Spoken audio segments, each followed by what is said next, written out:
Today, most girls and women don't really think about the things they say, do, or think. As a girl in the United States, being able to speak my mind, take positions of power, and play the sport that I love would never be possible without the courageous women who stood up for women's rights throughout American history. Many people today view feminism as a negative thing, which is understandable, as some have brought misandrous thought to the movement's appearance. However, Americans and other Western countries should realize that because of feminism, women have the right to be themselves and not a piece of property. But how did it all start? Who was the first woman to think for herself, be herself?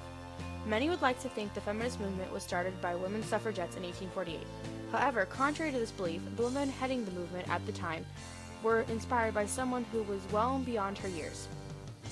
Transcendentalist, author, literary critic, and, as many call her, America's first true feminist, Margaret Fuller, also known as Sarah Margaret Fuller, was this woman. Born on May 23, 1810, to parents Timothy Fuller and Margaret Crane Fuller, Sarah Margaret Fuller was brought up into a political household as an only child. Despite her father's disappointment of Margaret not being a boy, Timothy Fuller educated her in the most rigorous curriculum of the time up until the age of 14. With her extremely precocious education, Margaret was able to be admitted into the elite all-male Harvard Library, where she continued her literature and language studies. Due to her education, Margaret became acquainted with the intellectuals of Concord. Her assertive and intense manner put many people off. However, women would later view her as an inspiration to gain their rights and pursue an education. During the winter of 1836, Fuller taught language classes to women at the Boston Temple School. After the school went bankrupt, Margaret began to host what she liked to call conversations. These conversations were held in Boston from 1839 to 1844, and were so popular due to Fuller's charismatic speaking that they not only attracted many wives of prominent citizens, but many social reformers. Through these conversations, women began to think independently for themselves of ideas, philosophies, and many other things in which Margaret had inspired. Eventually, these women would begin the road to women's suffrage and, more importantly, to the beginnings of the overall women's rights movement. Many of Fuller's discussions were based off the methods of a Socratic seminar, in which each discussion was based off a philosophical question which engaged the audience. Fuller would conclude with her own personal synopsis of the topic, which always seemed to impress her listeners.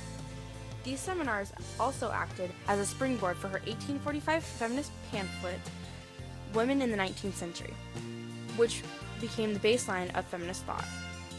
Throughout the pamphlet, she wrote about women needing marital, educational, and spiritual freedom, equal to that of a man's, so in suit all of mankind could benefit and live more harmoniously.